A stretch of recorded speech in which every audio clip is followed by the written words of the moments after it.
आप सबका मैं स्वागत करता हूं और मैं सीधे गृह मंत्री जी का जो पश्चिम बंगाल का भ्रमण है उस विषय पे आता हूं। आप सबकी जानकारी के लिए कि गृह मंत्री जी का जो पहले 3 दिन का दौरा था वो 2 दिन का हो गया है। कल सवेरे वो कलकत्ता लैंड करेंगे और उसके बाद जो है 24 परगना जिले में उनका एक सरकारी कार्यक्रम है और उसके पश्चात वो जो है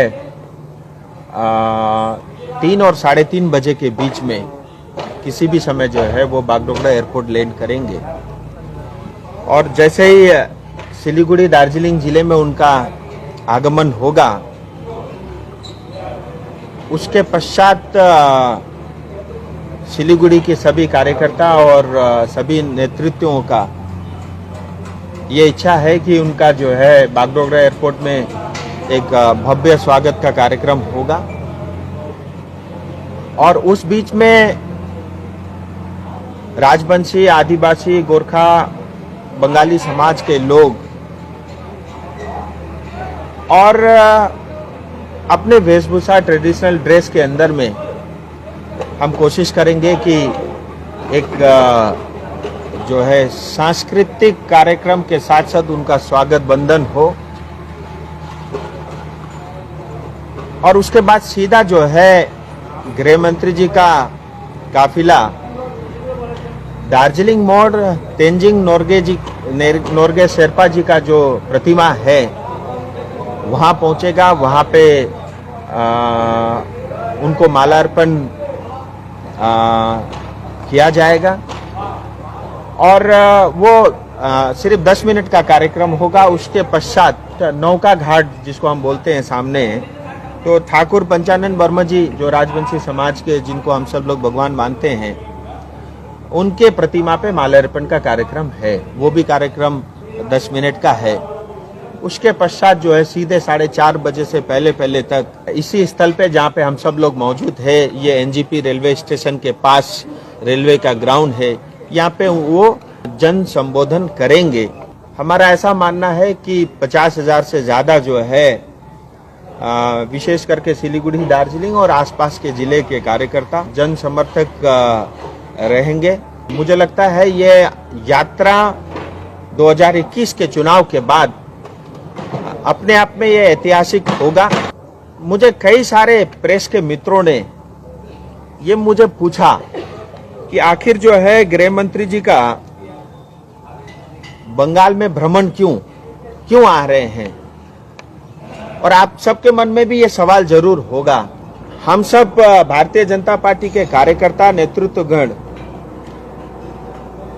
हम ये अपेक्षा जरूर रखते हैं और हम सब ये भी जानते हैं कि आज पश्चिम बंगाल में जो अराजकता फैली हुई है, पश्चिम बंगाल में जो आज लॉ एंड ऑर्डर की सिचुएशन है, पश्चिम बंगाल में आज एक ही एमएसएमई फल फूल रही है, वो है बम, बारूद और बंदूक बनाने की एमएसएमई।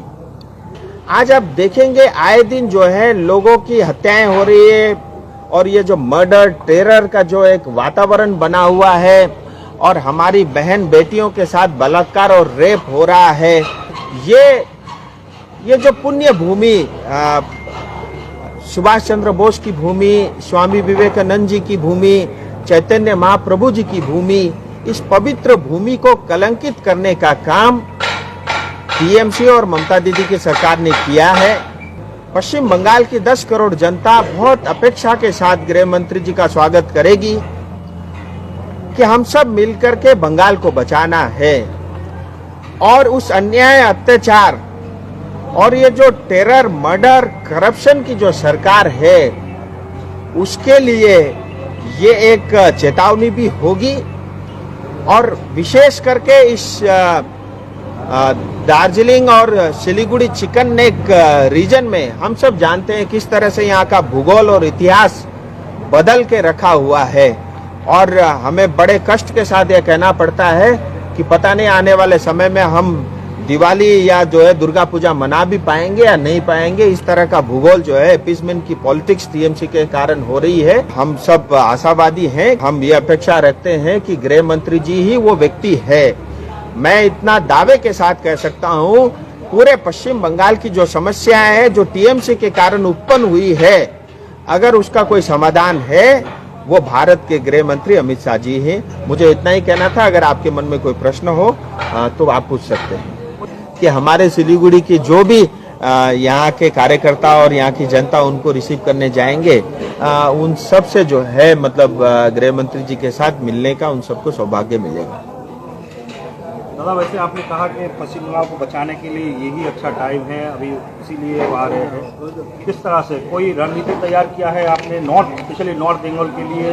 उनको कुछ सौंपा जाएगा, कोई रिपोर्ट या कुछ, जिससे उनको नॉर्थ बंगाल के बारे में और भी कुछ पता चले? देखिए, भारत देश के गृह मंत्री हैं और मुझे जितनी जानकारी है उससे कई अधिक और पूरे देश की जानकारी उनके पास है। और मैं इतना दावे के साथ कह सकता हूं कि पूरे दार्जिलिंग जिले में विशेष करके छोटे से छोटे गांव में भी कोई घटना घटती है तो उसकी भी रिपोर्ट गृह मंत्रालय तक पहुंचती है। ये मैं उस बात का साक्षी हूं। मैं कोई घटना उदाहरण के तौर पर तो नहीं बताऊंगा, लेकिन उस बात का मैं साक्षी हूं। इसीलिए हमसे बेहतर वो समझते हैं, एक जनप्रतिनिधि होने के नाते, चाहे विधायक हो, चाहे सांसद हो, या जिला के जो हमारे अध्यक्ष हैं, उन्होंने समय समय पर जो भी जानकारी ऊपर रखनी होती है वो सरकार में भी और पार्टी में भी रखते आए हैं। उनके पास पूरी रिपोर्ट है और ये बात आज किसी से छुपी हुई नहीं है कि जो पश्चिम बंगाल का जो शासन है, जो लॉ एंड ऑर्डर है, यहाँ पे कोई शासन है ही नहीं।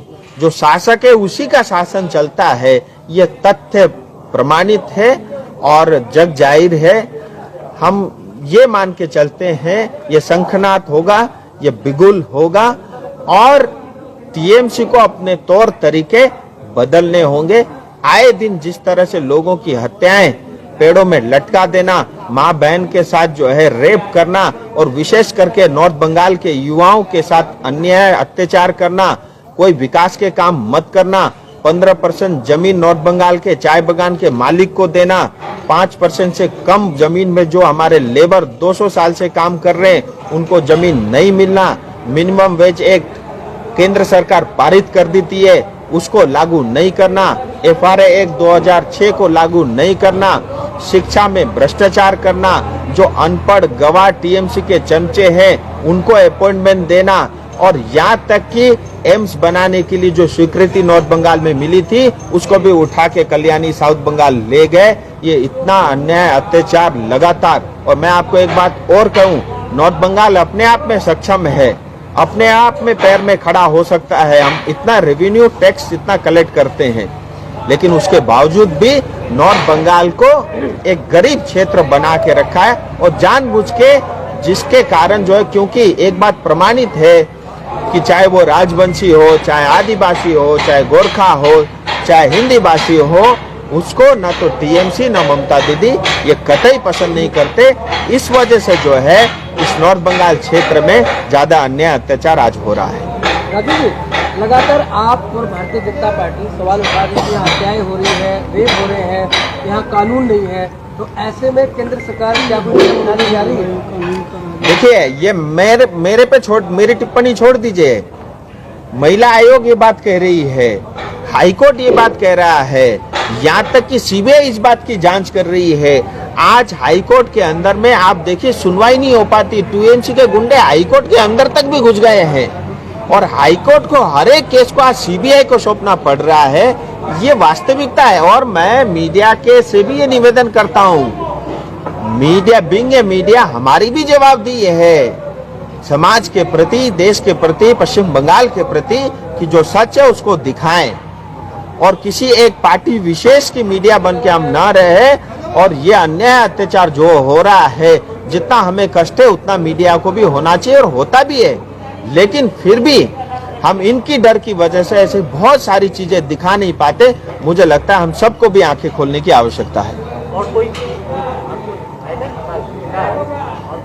कल गृह मंत्री जी के अलावा जो है हमारे पार्टी के पश्चिम बंगाल के अध्यक्ष और हमारे लीडर ऑफ ओपोजिशन शुभेंदु दा, दिलीप दा और हमारे नॉर्थ बंगाल के सारे सांसद, विधायक और सभी जिला के हमारे जिला अध्यक्ष और बाकी जो भी प्रतिनिधि हैं। संजय जी अभी 2 दिन पहले से ही डेरा डाल के बैठे हुए हैं और बाकी सब कार्यकर्ता और वरिष्ठ जितने भी नेतृत्वगण हैं वो सब भी यहाँ उपस्थित रहेंगे। और मुझे लगता है रात्रि विश्राम भी गृह मंत्री जी का सिलीगुड़ी में होगा और बहुत सारी अलग अलग तरह की मीटिंग्स रात को भी जो है उन्होंने तय की है, वो धीरे धीरे उसका जो है आपको पता चलेगा। तो बहुत बहुत धन्यवाद, नमस्कार।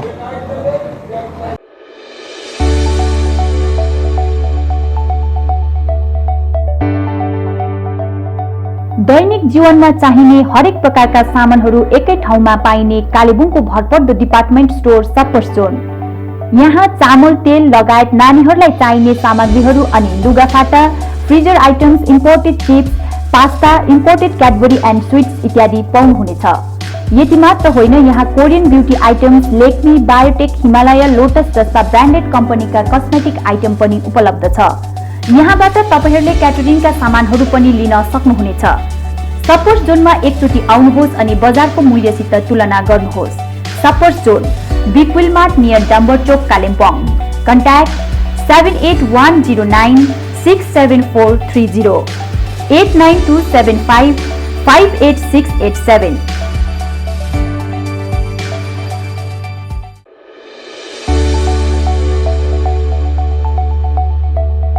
माइती घर। अब आफ्नो घर परिवारमा कुनै पनि विवाह समारोह भए बेहुलीको निम्ति लुगाफाटा किन्न सिलगढी गइरहन पर्दैन, किनभने छोरी बुहारीका लागि विवाहमा चाहिने हरेक प्रकारका लुगाफाटा कालेबुङको माइती घरमा नै पाइन्छ। यहाँ बेहुलीका निम्ति चाहिने विभिन्न प्रकारका साडी, लेहंगा, गाउन इत्यादि आफ्नो रोजाइ अनुसार पाउनुहुनेछ। यसबाहेक यहाँ आकर्षक kurti, kurti set, bedsheet, suit and shirting आदि उपलब्ध छ। बेहुलीको लुगाफाटा अनि अन्य लुगाफाटाका निम्ति एकचोटि अवश्य सम्झिनुहोस्। Maiti Ghar near Lions Club opposite Bahradhure, Kalimpong. Contact 98320 16111। Minu communication near electricity office 10 mile, Kalimpong. कुनै पनि इलेक्ट्रोनिक सरसामानहरूको निम्ति भरपर्दो दोकान Minu communication near electricity office 10 mile, Kalimpong. Minu कम्युनिकेसनमा अहिले दशैंको पूजा अफर चलिरहेको छ। तपाईले यहाँबाट 10,000 भन्दा माथिको फोन किन्नु भए 1 महिनाको इन्टरनेटसितै सिम कार्ड अनि 1 वर्षको वारेन्टी सहित टेम्पर ग्लास फ्रीमा पाउनुहुनेछ। मिनु कम्युनिकेसनमा अहिले एक्सचेन्ज अफर पनि चलिरहेको छ। तपाईले आफ्नो पुरानो फोन दिएर सुलभ मूल्यमा यहाँबाट नयाँ फोन लिन सक्नुहुनेछ। यहाँ स्यामसङ, भिभो, नोकिया, ओप्पो जस्ता लेटेस्ट मोडलका फोनहरू उपलब्ध रहेको छ। यहाँबाट तपाईले होम थिएटर, टिभी, फ्रिज, घडी आदि इलेक्ट्रोनिक सामानहरू पनि सुलभ मूल्यमा पाउनुहुनेछ। मिनु कम्युनिकेसनमा सबै प्रकारका मोबाइल फोन पनि रिपेयरिङ गरिन्छ। यसरी नै टिभी, फ्रिज, होम थिएटर, घडी इत्यादि सामानहरू पनि यहाँ रिपेयरिङ गरिन्छ। कुनै पनि इलेक्ट्रोनिक सामानहरू रिपेयरिङ गर्न परे मिनु कम्युनिकेसनले होम सर्भिसको पनि सुविधा दिनेछ। यसैले इलेक्ट्रोनिक सरसामानहरूको निम्ति सधैँ सम्झनुहोस् Minu communication near electricity office 10 mile, Kalimpong. सम्पर्क 96091 26006।